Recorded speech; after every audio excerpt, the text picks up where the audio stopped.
And I'm not saying we had as many from Philadelphia as there was from Puerto Rico in here tonight, but we had a lot from Philly. And you know that when we first signed Boots, we went to the arena and we did 15,000 for the Avanesian fight. Like, it was unbelievable. And then we did 10 or 11 for Karen Jadazian, which was a rematch no one wanted. And then we went to Atlantic City to fight Stanionis. We did like 11,000 at Boardwalk, which hadn't been done for decades. And then, Lima, which, the fight my man liked here. Again, 10,000 in Philly. But that kind of profile and that kind of performance means we can go back and probably do 20. And I really want to probably bring the next fight back to Philadelphia, whoever it is, to be honest with you, because don't forget as well, and it's, it's not common knowledge, but Xander has a rematch clause, right?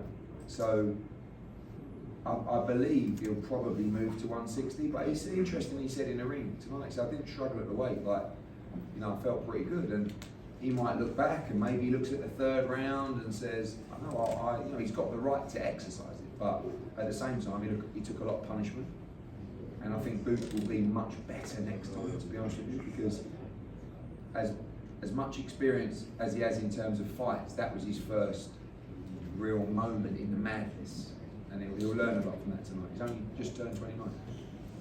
Eddie JJ Solomon, Spit Bucket Podcast. Hey, 2 weeks ago, we spent the fight week hearing you saying, hey, y'all haven't seen anything from Bam. And we heard a similar message for Boots Ennis all week. We keep seeing explosive results after explosive results. Talk a little bit about what the American fight fans have to look forward to if you can get these guys to their full potential. I think both of the guys, I think they're very similar in the way that they approach their fights. So, like, for example, Bam goes in the other week against Vargas, and with all due respect to Vargas and to Xander, they had no respect for him, really. They walked them down from the opening bell, stand in the pocket and just beat them up.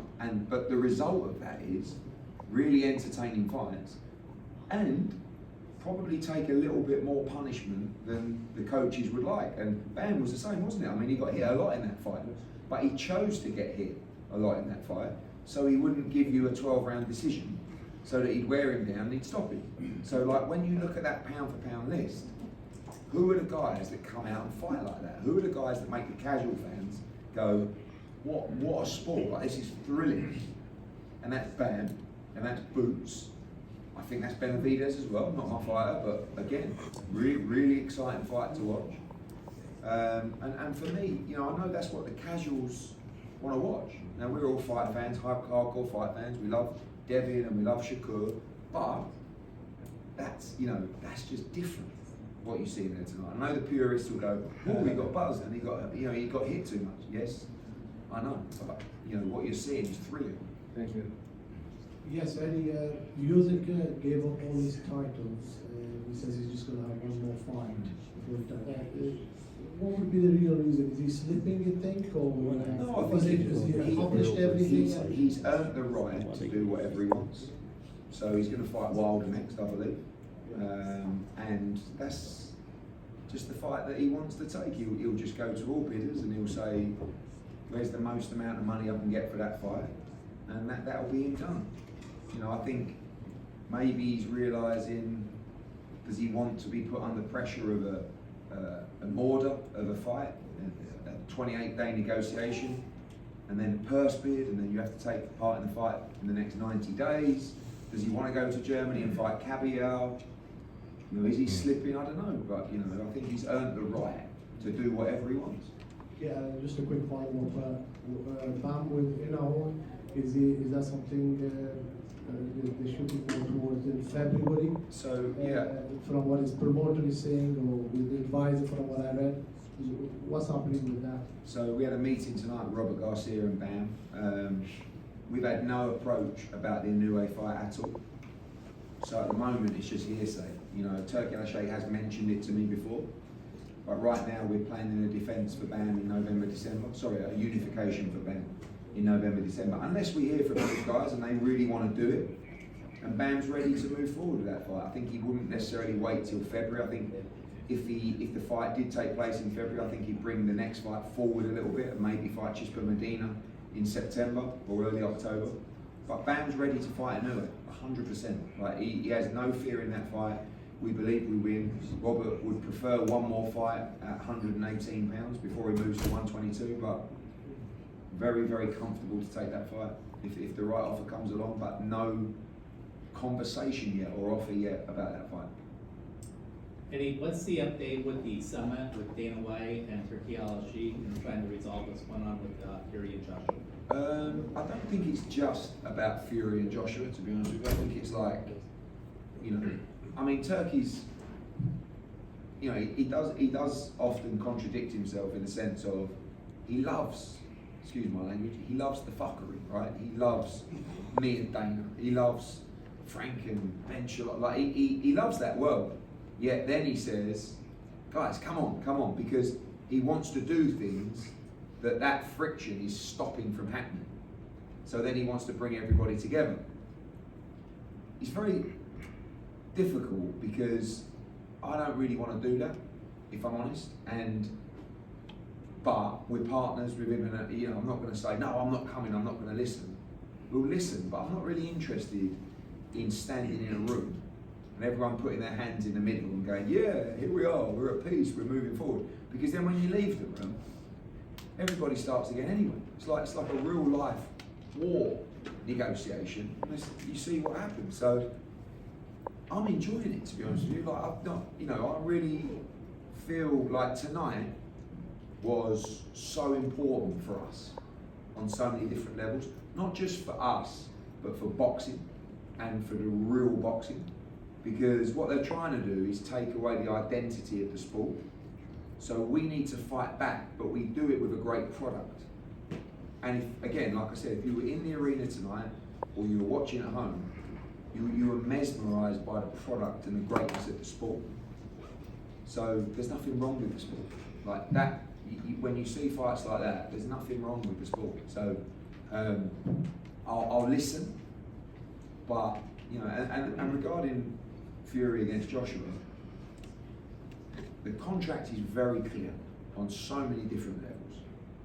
And the only way things can change in the contract is if Anthony Joshua and myself agree to change that. So if we want to start again and renegotiate the contract, we'll have those conversations with Turkey Al-Sheikh. But it'll be a lot easier just to carry on, do the fight in the UK where it should be. But first of all, we've got to win on July 25th. So we I don't want to be arrogant enough to say, we hold all the aces. But we've got the contract that we wanted and we negotiated. And we don't really want to change anything in that contract. But let's have a chat and see where we get to. When and where is it? What? When and where is the summit? It's supposed to be next week, but you know, we'll see. After that, I'm a bit pumped at the moment. So at the moment, I think, fuck off, I'm not going. Honestly, that's how I feel. But maybe tomorrow I'll go. Oh, see you then. Eddie, thank you. I want to backtrack to tonight's main event if I can for a second. You mentioned how entertaining the third round was, particularly. In your opinion, who would give Boots the biggest challenge to create another fight like that from bell to bell?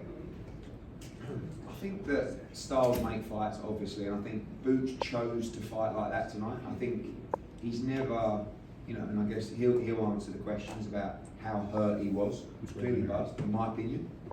I won't say that, just in case he answers it, but yeah, look, I think it's difficult to say he wasn't, you know, you saw him holding an arm, but he was fighting back. It wasn't like he was taking a knee or stumbling around the ring. He was holding a little bit, but he was sitting in the pocket and fighting back. You can't necessarily do that against every style. So maybe if he fights Pandora, someone else, or Virgil, maybe he'll fight a little bit more of a smart fight. I don't know, if he respects their power a little bit more, I have no idea. But one thing I know is when I sit down to watch a Boots Ennis fight, I don't really have any fears or doubts that he's going to lose. And I did for about 20 or 30 seconds, but other than that, you know, it was a fantastic performance. So I think Pandora's style is always going to be difficult and awkward because of his freakness in terms of his size. I don't think he thinks that's a difficult fight. I think Josh Kelly's super talented. I think he's got great footwork. again, you know, can he mix with Boots in terms of the power and the speed? And, you know, when you fight with that kind of intensity, you've got to really go some to stay in there. And, you know, I haven't seen the stats, but I think Boots threw a lot of punches. I mean, especially, was it the 4th round he dropped him again? Or 5th? Fifth round. I mean, he did come out in the 6th a little bit quieter, Boots. You know what I mean? Like, that 5th was, you know, hardly, but I think he'll adapt to all styles. Eddie, is the Cali fight bigger here or in the UK? Boots is a big star everywhere. I mean, the Brits love boxing. I think Boots against Josh Kelly can fill up the stadium a light in Sunderland. Yeah. But at the same time, we're coming up to, you know, Josh will fight July 25th and then probably November, December. So, you know, could be one for Philly, or, you know, maybe Josh Kelly fights Fundora, and maybe we fight Virgil Ortiz. You know, and going back to the comments that you know, someone said, ask Virgil Ortiz if he'll take the fight next, because I don't think he will, and I'd be very surprised. Because, and by the way, I don't necessarily blame him, because he has been out. When was the Lubin fight? I don't know. November last year. So, you know, what we now? 9 months, 8 months, you know, 9 months. Time he gets in the ring again won't be till September, October. It'll be nearly a year since he's boxed. Are you going to go straight into Jerome Boots Ennis? If you are, let's talk. But realistically, I don't think you are. I think you're going to come back and you're going to go, oh, I want one more fight, and then, which is fine. But, and by the way, we're also not going to sit here and go, we're the champion now. Is a voluntary defence 15% for a voluntary defence, like you've seen Haney and all these people do? Is like so boring. It's a massive fight, and I can't sit there and tell you that we shouldn't do that fight when I spent 6 months telling you how much we need that fight and boxing needs that fight. So we must make Boots against Ortiz, but realistically, will he do it next? We'll speak to DAZN and Oscar, and if they want to go, we'll consider it a Boots for sure.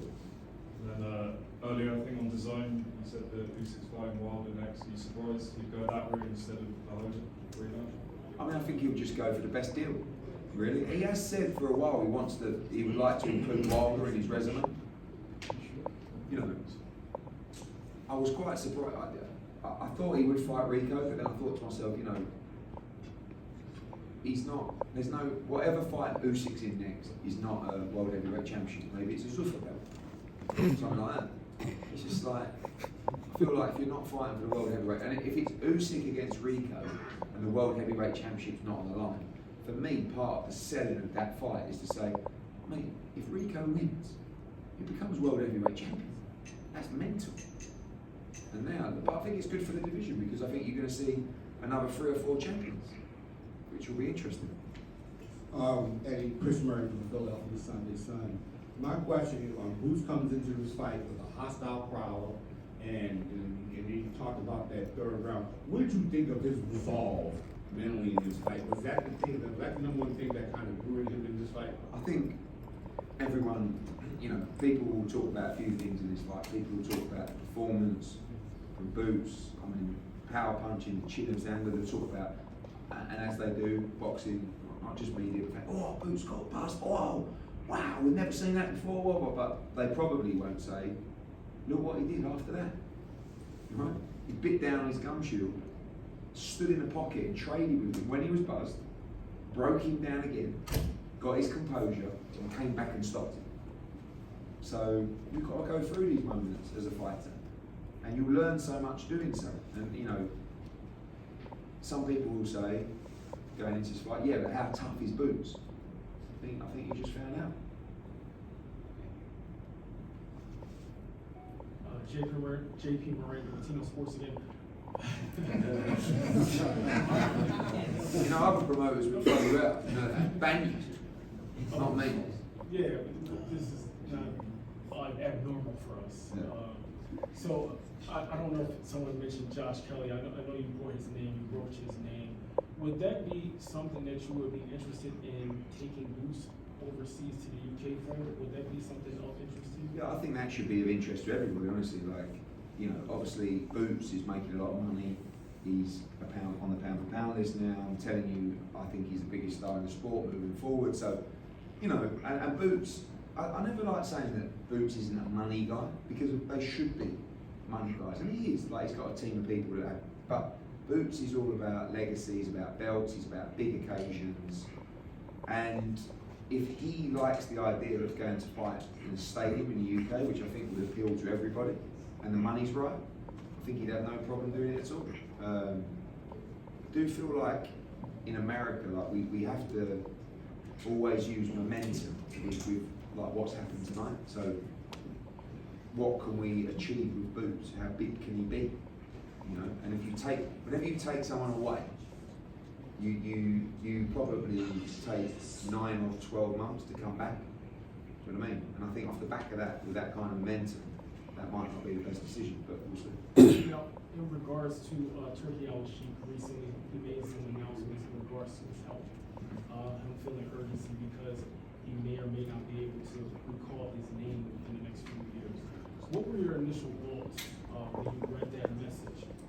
And how do you think, if something, you know, unfortunately did happen to Turkey Al-Sheikh within the next year, how do you think that would impact boxing with, you know, with Saudi continuing to invest significant resources into the boxing? Yeah, I mean, obviously, you know, I've been kind of aware of that situation for a long time, and you know, we have a great relationship. I like Turkey. I think I would call him a friend. And one thing I'll always say about him so far, he's never gone against his word once, right? Even when, not necessarily part of his team, but, you know, have gone sort of, tried to sort of maybe think this isn't a good move. When he tells me something, it's always happened, right? So in that sense, I like him, I respect him a lot, and, you know, you always wish good health on everybody, especially your friends. So we hope that he will be around for a long time, not just in boxing, but in life, because that's a lot more important than boxing. And if he was to, for any reason, leave the sport, there's other reasons that he might choose to leave the sport, or Saudi might choose to leave the sport. It would be a big blow for the sport, because I don't agree with everything he's done, but one thing that's undeniable is the contribution that he's made to the sport, and the changes that he's made to the sport, and the rocket that he's put up the arses of a lot of people in the sport to do better, and to make better fights, and try harder. Do you know what I mean? And, you know, I think tonight's a good example where I know that Top Rank weren't over the moon with Xander's choice to fight Boots, but we had a fighter who kind of told the promotional company, that's the fight that I want. And they never tried to talk him out of it. Whereas maybe in the past, they would have, because I feel like sometimes people are just trying to protect their own investments a little bit too much. And obviously with everybody on the same platform, in the past, that fight tonight would have never got made. Because there's no way an ESPN Top Rank let Zayas fight Boots on the zone, or give Boots an opportunity on ESPN to fight Zayas. It just wouldn't happen. So I think he's just made everything more competitive, and obviously we hope that he's going to be around for a long time.